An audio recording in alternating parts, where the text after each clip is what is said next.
Assalamualaikum warahmatullahi wabarakatuh. Alhamdulillah, summa alhamdulillah, wa ma taufiqi wa i'tisami illa billah. Alhamdulillah al-qail syahrul Ramadan allazi unzila fihi al-Qur'an. Hudan lin-nasi wa bayyinatin minal huda wal furqan. Wa sallallahu ala sayyidina Muhammad wa ala alihi wa sahbihi ajma'in. Saya Fadlina Sidik, Saudara Anwar Ridwan, alami Ketua Pengarah, rakan-rakan yang saya muliakan, sasaran negara dan kawan-kawan lama dan anak-anak baru. Alhamdulillah, bersama-sama. Bila saya dengar kata sebutan Saudara Anwar Ridwan dan kembali ke gedung ni, waktu saya nasib, saya rasa macam lebih selesa di sini daripada di Parlimen Malaysia.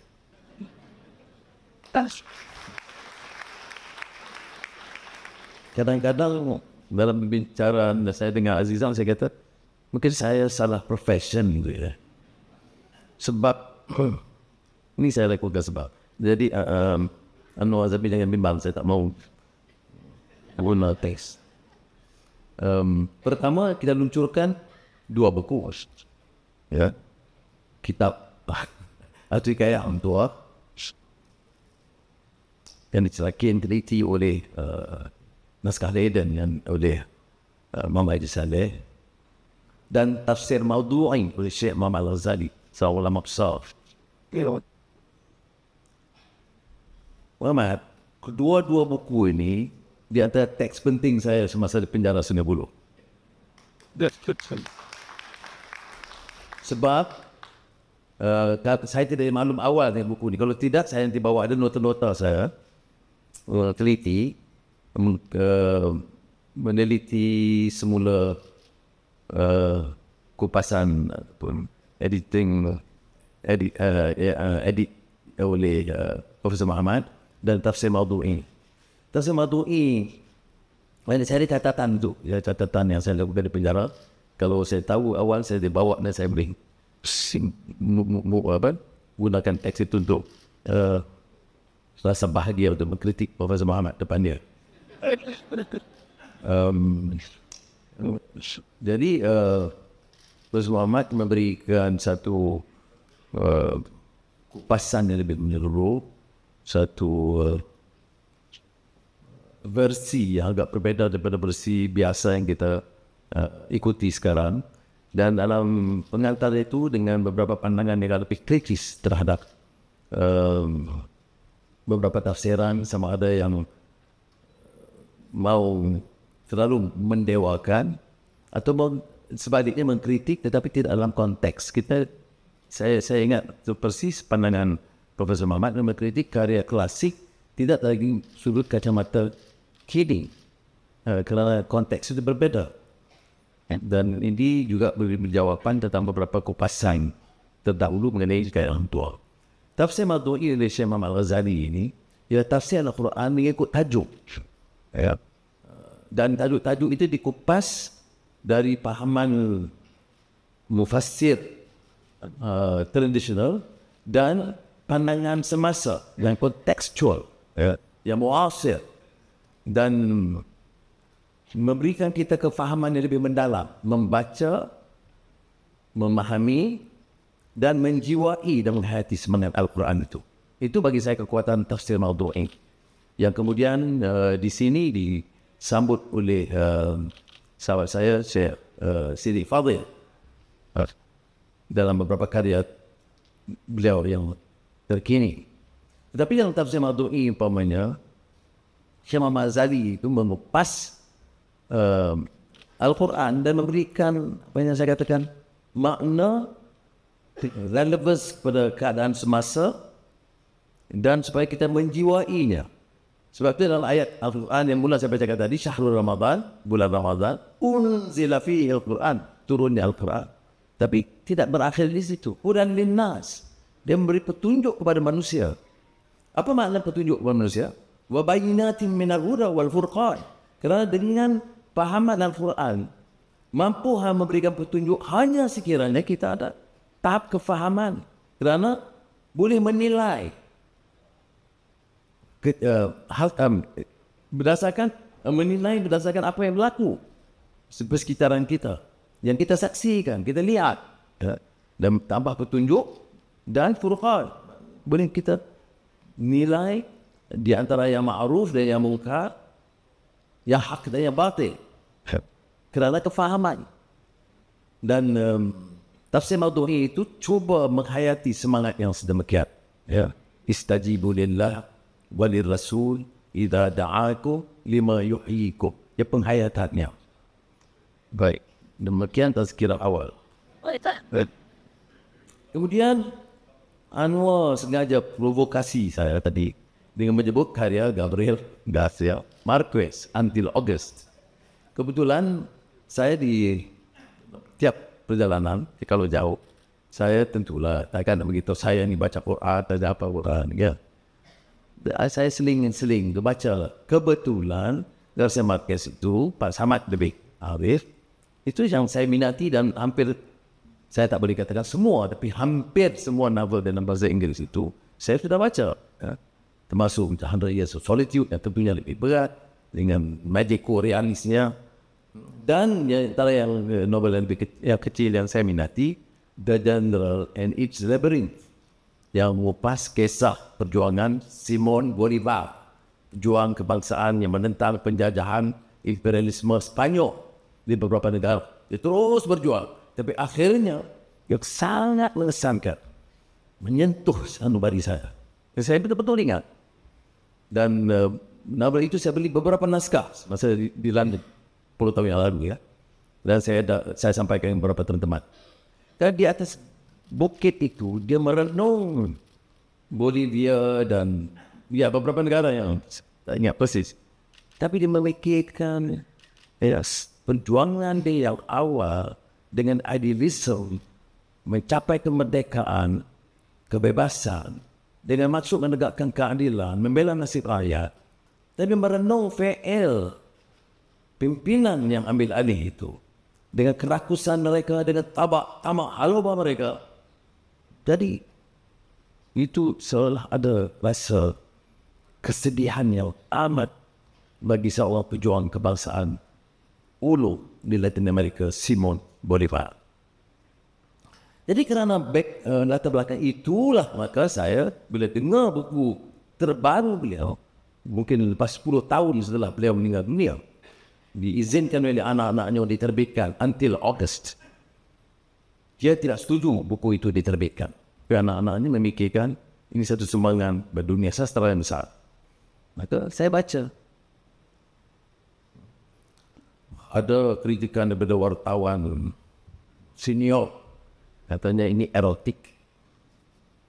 Ini yang Shakespeare sebut, yang good and bad itu is the mind maketh it so. Kalau otak ke situ, baca apa pun dia sampai ke situ. Tak baca apa dia fikir itu. Seperti mana juga kadang-kadang politik perasuah-perasuah yang ada. Kenapa pun dia fikir, mesti, mustahil tak rasuah, mustahil tidak ada kepentingan. Jadi maka timbul fitnah-fitnah begitu rupa. Jadi ini masalah pandangan, saya katakan politik pitisan. Ya. Lupakah kita Salina, Pak Samad? Ya. Salina itu kisah apa? Kisah Salina itu tidak sangat pelacur. Tapi akan maksud itu menceritakan tentang hidup yang durjana, ataupun mencuit perasaan kita tentang derita seorang yang terpaksa harungi hidup yang begitu sukar, yang menjadi mangsa kerakusan nafsu serakah manusia. Itu pulang kepada kita. Kalau saya baca, dan kebetulan Samad di penjara, saya baca semula. Kerana saya ingat lagi, bila mula diterbitkan, itu diselgah juga, dikritik juga. Apakah tak Islam, apakah bertentangan dengan semangat Islam dan sebagainya. Tapi karya sastra itu curahan cerminan hati nurani seorang pengarang dengan cita-citanya, dan bukan buku dakwah khusus. Ya, saya lihat. Dan saya tidak ingat sama ada saya dapat seluruh surat kepada Pak Samad masa saya di penjara. Pak Samad itu rajin menulis kepada saya. Semua surat-surat diseludup. Jadi beliau juga terlibat dalam penyeludupan. Jadi salah satu surat itu saya ingat, saya baca dari Maulana Jalaluddin Rumi. Dan ada kisah yang menyebut tentang seorang pelacur yang dia kupas dan diolah itu dengan bahasa yang sangat indah. Tapi yang jiwa murni yang kemudian terselamat, tangkap. Jadi jangan kita atas mengukuh. Semalam di Perak, saya jelaskan juga masalah orang ini. Dia bicara soal agama, soal kaum, tapi cepat mengukuh. Dia lupa bahawa dalam kehidupan ini kita beri pandangan. Kalau ada masalah ataupun kecurangan berlaku atau jenayah, maka yang harus wajib siasat secara profesional itu polis atau badan penguasaan yang memutuskan sama ada kes untuk didakwa itu Jabatan Peguam Negara. Yang akan menghukum itu adalah hakim. Dan kalau kita ambil keputusan, ada saja kes, terus kita yang siasat, kita yang dakwa, kita yang hukum, itu maknanya bukan negara hukum berarti. Jadi sudah hukum rimba. Dan sebab itu saya kupas pandangan Hasan Hudaibi dalam keadaan kemelut politik di Mesir yang sangat sengit, kafir-mengkafir dan soal sikap yang melampau. Dia menulis itu rencana yang sangat bernilai. Du'atun la qudah. Kita ini doa pendakwah, bukan penghukum, bukan qadhi. Jadi saya bagi pandangan ini, kalau mungkin di kalangan sastrawan budayawan tentunya bukan masalah. Jadi saya nak sampaikan melalui corong ini ke luar, yaitu pantas keluar. Jadi yang saya tekankan ini kadang-kadang curahan sastrawan terus itu bukan atau seniman tidak boleh diukur dari sudut yang sangat terbatas. Kalau tidak ada sedikit ruang sama ada kritikan politiknya atau budayanya atau masyarakatnya atau sejarah sendiri, itu keupayaan dia mencurahkan pemikiran cara bebas terasa terkongkong. Sebab itu kalau dilihat umpamanya karya-karya Eropah Timur sebelum kebebasan, karya-karya seperti Milan Kundera, itu dipanggil subaltern. Dia lari daripada ruang terbuka kerana dengan cara sembunyi saja beliau boleh mencurahkan pandangan. Kita negara merdeka, bukan negara terjajah. Jadi mesti berikan ruang sedikit untuk kita berkarya dengan bebas. Saya beritahu berulang kali kepada Saudari Fadlina dan juga Menteri Pendidikan Tinggi bahawa sekolah, universiti betul beri ruang.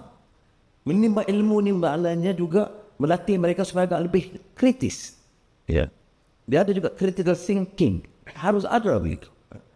Tetapi bagi sang penguasa, saya kebetulan termasuk dalam kalangan itu, kadang-kadang kurang senang. Tapi ini harus ada kebijaksanaan dan kesabaran. Karena kalau dunia itu terlalu mengongkong, karya akan terbantu. Berilah apapun sagu hati dan hadiah sastra. Ya. Seperti mana pengalaman saya Boria Pulau Pinang. Kalau saya dibesarkan dulu, Boria Pulau Pinang itu mistis. Musik yang hidup, yang segar. Ya. Tetapi mesejnya sangat kritis. Sama ada kepada masyarakat, atau budaya, atau pimpinan politiknya. Tetapi sebaik saja dijadikan umpamanya corong-corong budaya yang terbatas sebagai alat propaganda, maka dia membosankan dan tidak lagi dapat menghasilkan Boria tradisional yang sangat indah dan natural dengan pendengar sama ada penguasa atau masyarakat dan rakyat menerima dengan baik. Ya. Tetapi harus diberi perhatian baik Dewan Bahasa dalam hal ini dan juga masyarakat umpamanya, yaitu supaya ruang berfikir, ruang berkarya menuntut suatu suasana kebebasan yang lebih luas. Akhirul kalam ni soal membaca. Jadi sesuai dengan seminar penerbitan buku. Itu kebimbangan yang disuarakan lama dulu. Sejak saya ingat masa saya Menteri Pendidikan ulas buku Alan Bloom, The Closing with the American Mind, dan beberapa pengkritik pemikir di kalangan pemikir masyarakat yang rasa mulai pusing dan bimbang dengan kemunculan budaya sosial baru dan dengan singkatan-singkatan dan tidak ada keupayaan untuk berfikir lebih dari 3 minit. Ini bahaya, saudara. Kita nak lahirkan insan, dan manusia ini walaqad karramna bani Adam, karamah insaniyah itu dengan keyakinan, dengan ilmu, dengan nilai dan akhlak yang tidak selesai dalam 3 minit ilmunya. Jadi harus ada usaha yang lebih, dan seperti mana saya telah menggesa awal dulu di Dewan Bahasa supaya majlis menggalakkan anak-anak membaca. Caranya bukan saja memberikan buku. Kalau ikut pengalaman saya, berikan buku tak cukup. Dan kita harus kembali kepada cara yang dah lebih klasikal. Balik seperti mana idea principle Yunani. Maknanya beri buku, buka halaman 20, baca satu para, kupas sedikit, halaman 25. Begitu. Sehingga anak-anak itu betul-betul rasa minat. Seperti mana diolah oleh Sayyidina Ali bin Abi Talib, lazzatul ma'rifah, the crave and love for scholarship, cintaan kepada ilmu yang sangat mendalam. Jadi terima kasih sekali lagi kepada Dewan Bahasa. Saya sebenarnya ada acara di Parlimen, pasti sebenarnya ada acara lain, tapi oleh kerana undangan Dewan Bahasa itu sukar saya menolak. Dia dua sebab. Satu memang saya minat. Satu lagi nanti semua teman-teman saya budayawan-budayawan Anwar ini sejak jadi pegang jabatan ini aku dah lupa pengkalannya. Itu jadi saya takut itu. Terima kasih. Wassalamualaikum warahmatullahi wabarakatuh.